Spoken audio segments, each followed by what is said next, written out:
At 2:17 a.m. on a moonless night over the Persian Gulf, Iranian state حادثه فوری television در تهران. interrupted its broadcast with a single claim. Iran had struck a United States aircraft carrier. Footage appeared within minutes. Grainy infrared video showed what appeared to be a massive explosion on a ship's deck. Flames reflected across dark water. Social media erupted. Hashtags trended within seconds across Tehran, Baghdad, Beirut. ما در برابر هر تهدیدی با قدرت پاسخ خواهیم داد. نیروی ما متحد و آماده. This is insane. It's crashing everywhere. Hope we're breaking out. This For is chaos. exactly This is 47 global. minutes, the world believed the unthinkable had happened. Then everything went quiet.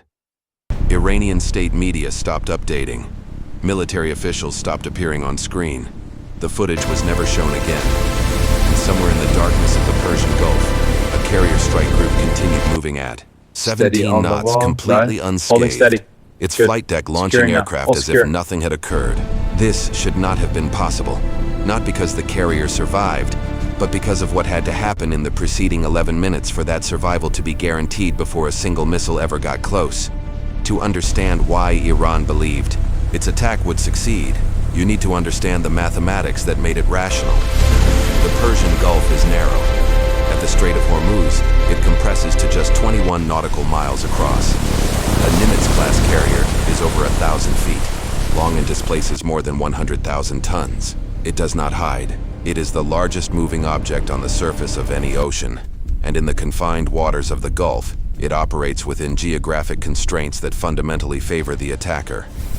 Iran's strategy was built on a single calculation: saturation. If you launch enough projectiles from enough directions at enough speeds, no defense system can intercept them all. Iranian war planners had studied American naval defenses for decades. They knew the engagement timelines. They knew the radar horizons. They knew exactly how many seconds an Aegis cruiser had to detect, track, classify, and engage an incoming threat. And they designed an attack specifically to overwhelm those seconds. The plan involved 3 waves. First, a swarm of one-way attack drones launched from concealed positions along the Iranian coastline, slow but numerous, designed to saturate radar screens and force early expenditure of interceptor missiles.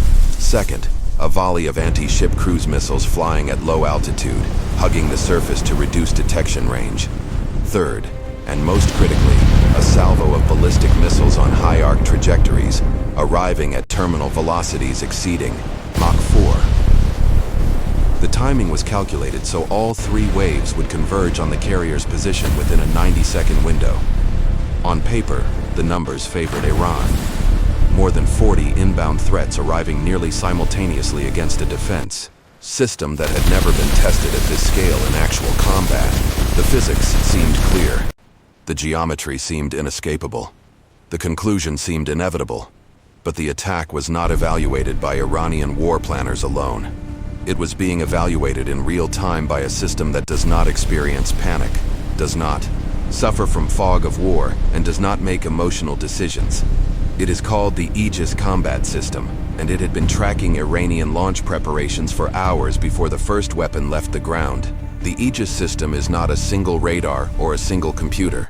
It is an integrated weapons control architecture built around the AN-SPY-1D phased array radar, a system that emits 4 simultaneous beams capable of tracking more than 100 targets at once across a 360-degree sphere. The radar does not rotate. It has no moving parts in its antenna. It steers its beams electronically at the speed of light, shifting focus between targets in microseconds. Oil prices are stabilizing, but they remain at elevated levels, causing unease in the markets. Of radar as a sweeping beam that takes seconds to complete a rotation. Aegis does not sweep. It stares. It watches everything, everywhere, simultaneously. Each of the 4 fixed arrays covers a 90-degree quadrant, and the system allocates energy dynamically. If a threat appears at bearing 045, the array does not wait to rotate. It is already looking there. It was always looking there. Mounted aboard Ticonderoga-class cruisers and Arleigh Burke-class destroyers, the Aegis system forms the outer shell of the carrier strike group's defense. But it is not alone. The carrier strike group that night included 2 Arleigh Burke-class destroyers positioned at calculated distances from the carrier, forming a defensive geometry designed not for protection of a point but for the creation of overlapping engagement zones. Each ship carried 96 vertical launch cells. Each cell contained either an SM-2, SM-3, or SM-6 interceptor, each designed for a different threat envelope. The SM-6, the most advanced, can engage targets at ranges exceeding 150 nautical miles and can intercept ballistic missiles in their terminal phase. No single ship forms the defense. The network forms the defense. And the network had already made its first decisions before the first Iranian drone crossed the coastline. Here is where the operation should have collapsed for the Americans.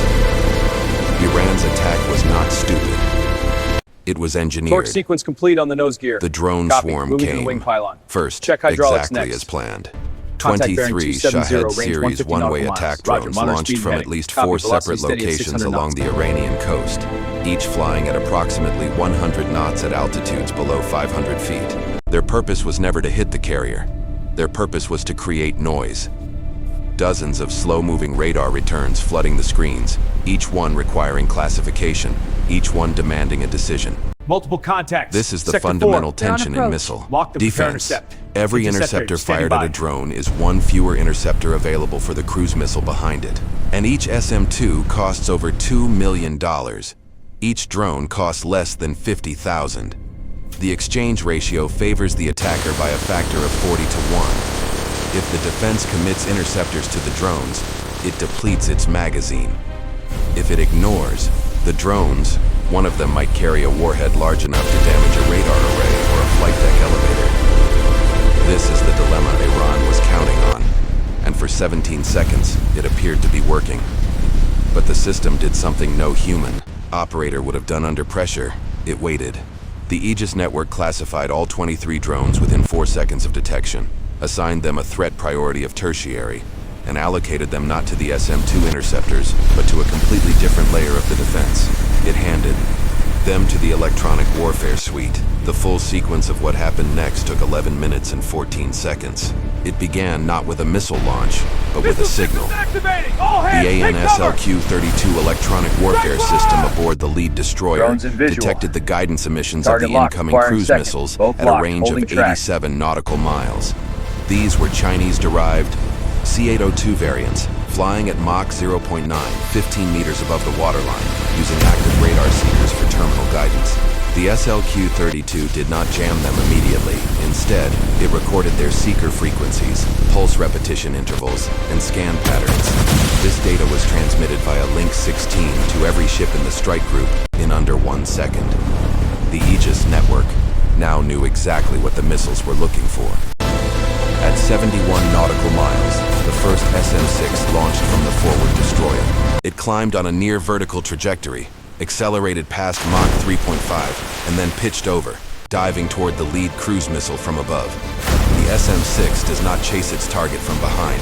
It attacks from a geometry the target's designers never intended to defend against. Impact occurred at 63 nautical miles. The missile ceased to exist, but the system was already looking elsewhere. The AN-SPY-1D had detected the ballistic launches. 3 medium-range ballistic missiles had risen from mobile launchers, deep inside Iranian territory, climbing on high parabolic trajectories that would bring them down at terminal velocities exceeding Mach 4. This is the threat the drones were meant to mask. This is the threat Iran believed could not be stopped. The ballistic missiles were on a trajectory that would bring them to the carrier's projected position in just under 4 minutes. At this point, the cooperative engagement capability activated. This is the system that separates the U.S. Navy from every other fleet on Earth. CEC allows every radar in the strike group to function as a single distributed sensor. The destroyer, 80 miles to the east, was tracking the ballistic missiles at an angle the cruiser could not see. Instead of each ship relying on its own radar picture, CEC fused every track into a single composite picture, updated thousands of times per second. An SM-3 Block YEA launched from the cruiser, but it used targeting data from the destroyer's radar. The missile did not need the cruiser to see the target. The network saw it. The SM-3 climbed out of the atmosphere, reached the ballistic missile at an altitude of 90 miles, and destroyed it through kinetic impact alone.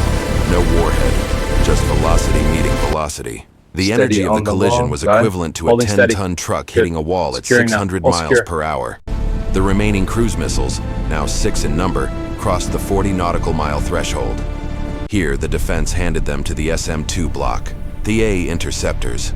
4 launched in a ripple sequence at half-second intervals, each one guided by the Aegis system to a different target, their trajectories calculated to minimize time to intercept, not distance traveled. 2 cruise missiles were destroyed at 31 miles, 2 more at 22 miles. 2 got through.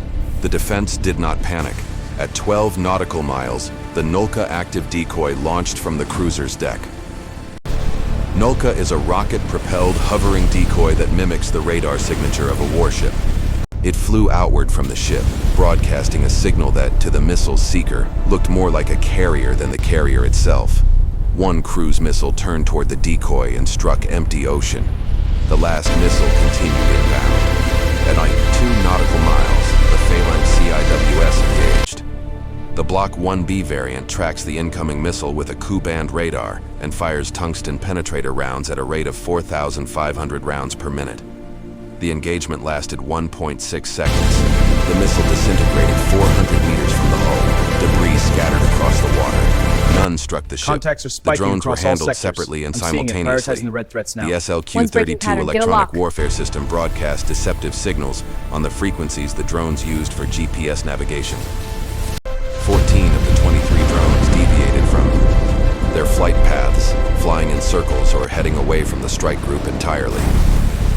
6 were engaged by helicopter-mounted door gunners from an MH-60R Seahawk. 3 simply ran out of fuel and fell into the sea.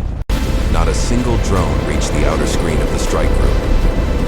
If you understand how engineering shapes modern warfare, type "proud" in the comments.